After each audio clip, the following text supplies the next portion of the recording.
Most people spend their entire lives running from a single thought. They fill their days with work, with distraction, with the noise of achievement and accumulation, all to avoid sitting alone with one simple, undeniable fact: they will die. The samurai never had this luxury.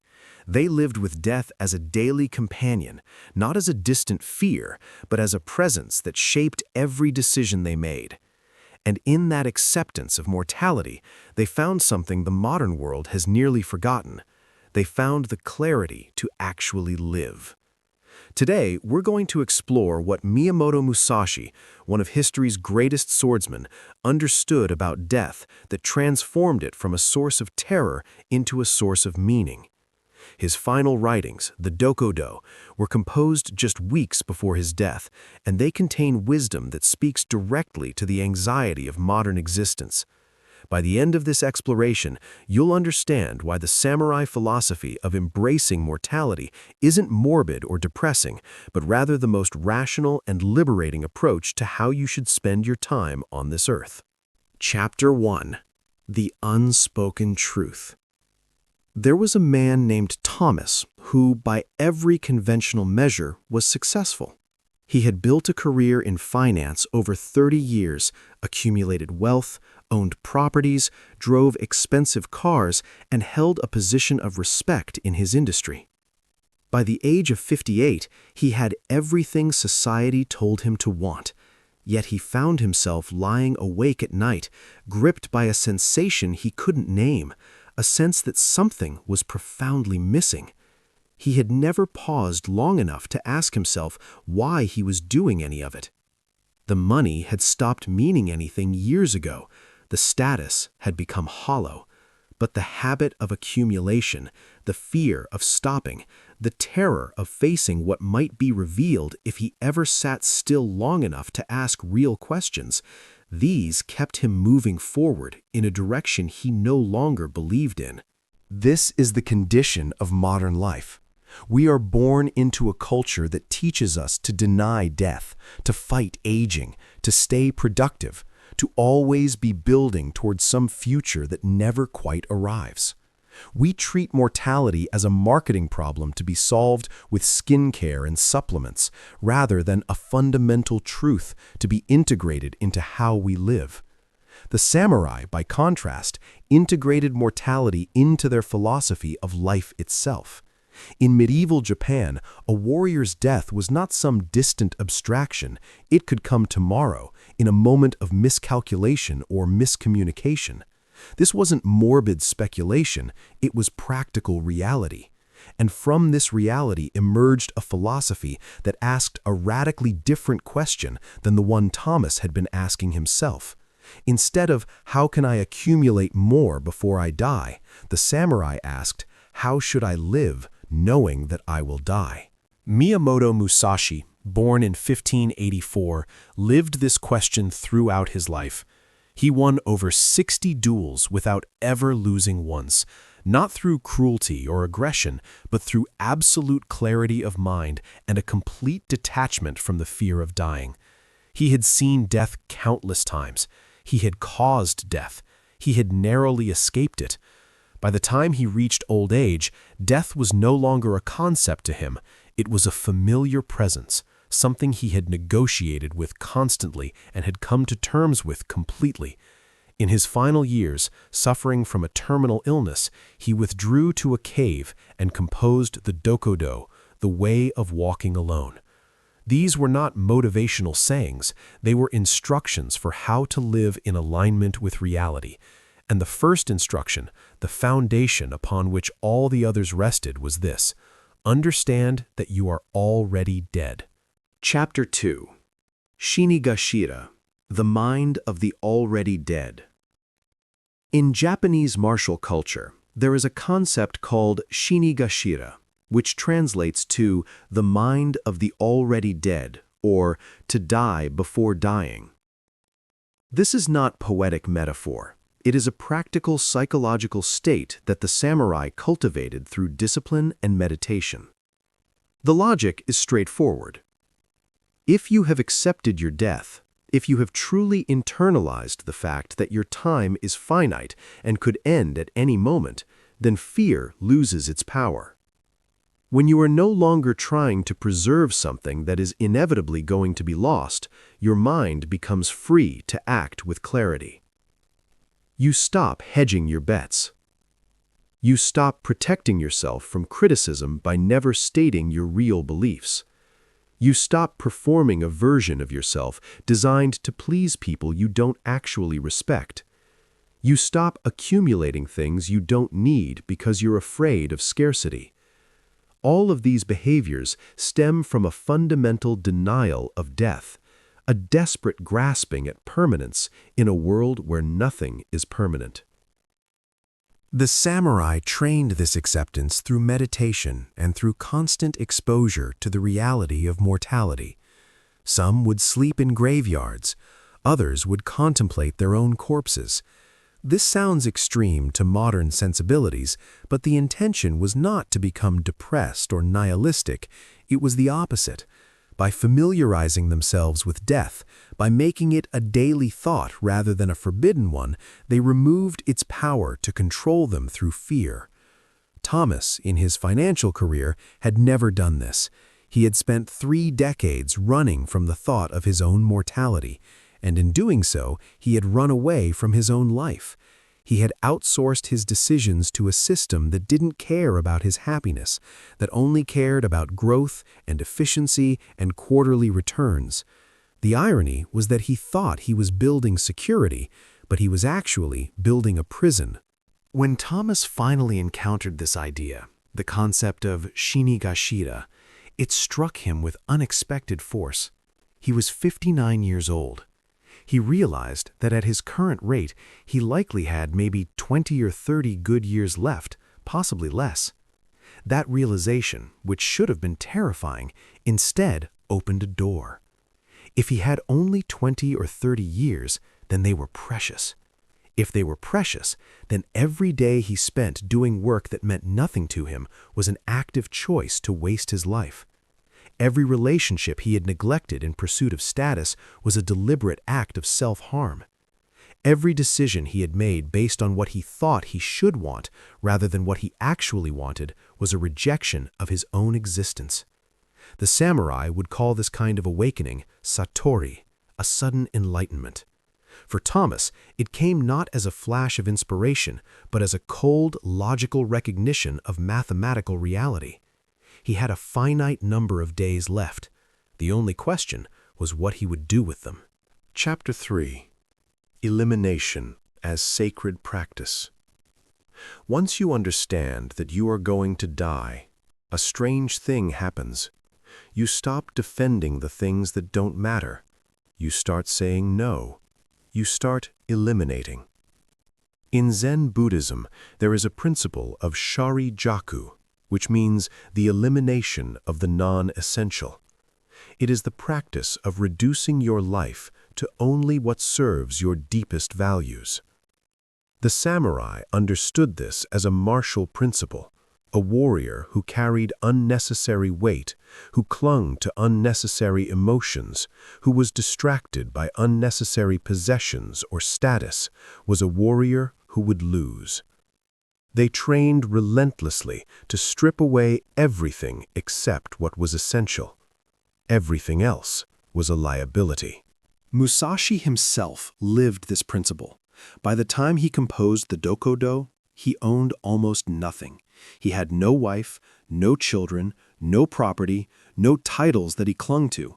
He had spent his life in pursuit of mastery of a single skill, and he had eliminated everything that distracted from that pursuit. For most of modern life, this would be called extreme or sad. But Musashi wasn't unhappy. By all accounts, he had achieved a profound peace. He had accepted that he would never have the things that most men wanted, and in accepting that, he was free from the constant anxiety of trying to obtain and maintain those things. He had traded the weight of possession for the lightness of clarity. Thomas found himself drawn to this principle, almost against his will. He began, slowly at first, to examine his life. He looked at his possessions and asked himself, does this serve what I actually care about? He looked at his relationships and asked, am I present in this or am I performing? He looked at his career and asked, am I doing this because it aligns with my deepest values or because I'm afraid of what will happen if I stop?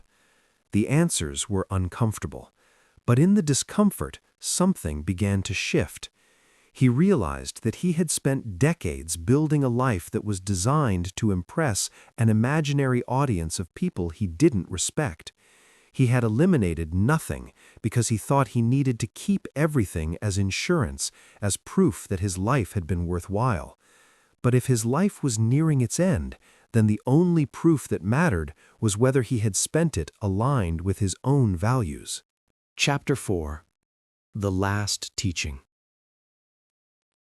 In the final weeks of his life, Musashi continued to paint and to teach, even as his body failed. His students would visit him in his cave, expecting wisdom about swordsmanship and strategy. But as he lay dying, the teachings he offered had transformed. He spoke about simplicity. He spoke about the importance of developing your own way rather than following the way of others. He spoke about the danger of attachment, including attachment to your own ideas and your own ego. One of his most important final teachings was this: do not pursue the ways of men, pursue the way of man. This might sound like a subtle difference, but it contains everything. The ways of men are the collective narratives of your society, the approved paths, the expected milestones, the predetermined definitions of success and failure. The way of man is your own particular expression of the human experience, your own deepest values and authentic nature. This distinction saved Thomas's life, though not in a literal sense. He didn't need to be saved from death. He needed to be saved from a life lived in denial of death. At 60 years old, with the full knowledge of his finitude, he made a choice. He stepped back from his career. He reduced his income by 60%. He moved to a smaller home, and he began to invest his time in the things that actually mattered to him: his relationship with his estranged daughter, a craft he had abandoned decades ago, the simple discipline of daily meditation, the practice of presence in ordinary moments. To his surprise, he was happier than he had ever been. Not happy in the shallow sense of constant pleasure. His life was simpler, less stimulating, less impressive to anyone observing from the outside. But there was a quality of coherence now. His life was aligned with his values. The internal conflict that had been gnawing at him for decades had finally resolved itself. This is what the samurai understood that we have largely forgotten. Your mortality is not a problem to be solved. It is not a marketing opportunity or a health crisis to be managed. Your mortality is the fundamental condition that gives your life meaning. Everything that is precious because it is temporary. Every moment that is valuable because it is finite.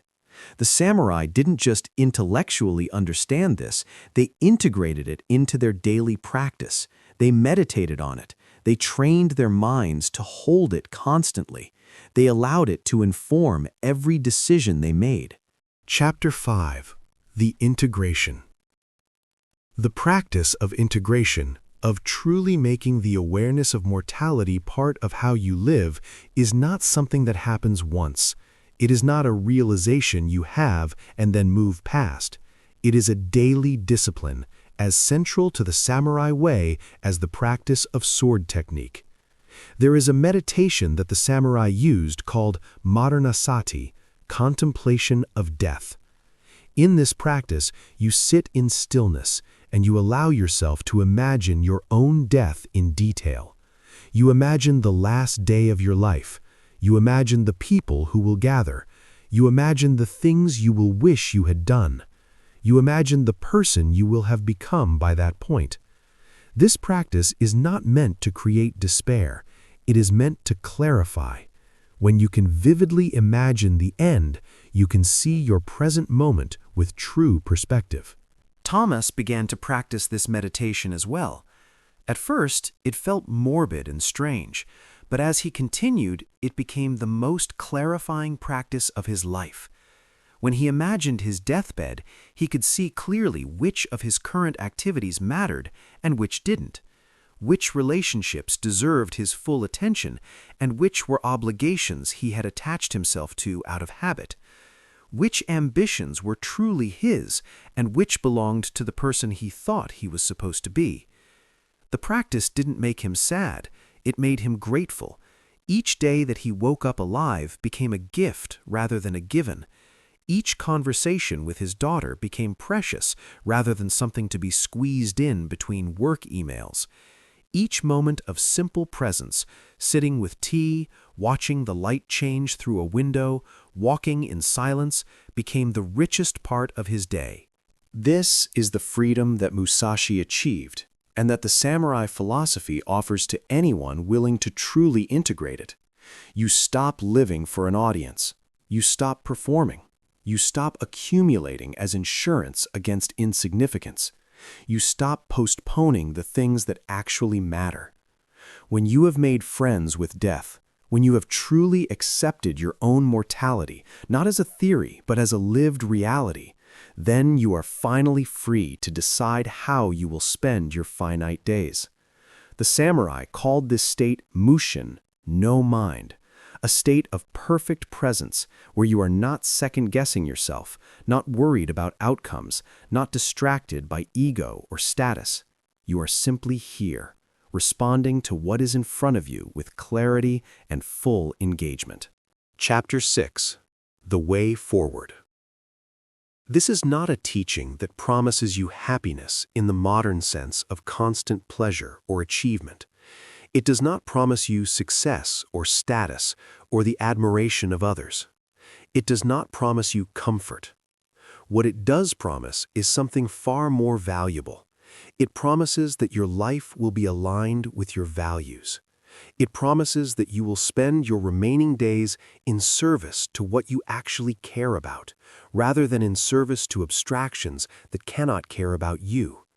It promises that you will be free from the constant anxiety that comes from trying to deny the fundamental nature of your existence. The samurai understood something that we have buried under layers of psychology and self-help philosophy. The awareness of death is not a problem. The denial of death is the problem. The denial of death creates the anxiety, the desperation, the constant grasping and performing and accumulating that characterizes so much of modern life. The acceptance of death creates clarity. It creates freedom. It creates the possibility of a life that is actually yours, rather than a life that belongs to the systems and narratives you were born into. Musashi left the Dokodo as his final teaching, and like all his teachings, it was written with absolute clarity and without sentiment. It was not designed to comfort you. It was designed to tell you the truth. The truth is that you are going to die. The truth is that you have a finite amount of time. The truth is that every moment you spend in denial of these facts is a moment you spend turning away from your own life. But there is also a beauty in that truth, and that is what the samurai discovered. Once you stop running from death, you can finally start running toward life. Not toward the external markers of success that others have defined for you, but toward the full, authentic, integrated expression of who you actually are. The practice begins now. It begins with a single question that you sit with in silence, the same question that the samurai asked themselves and that Thomas finally asked himself. How should I live knowing that I will die? The answer to that question is the only answer that actually matters.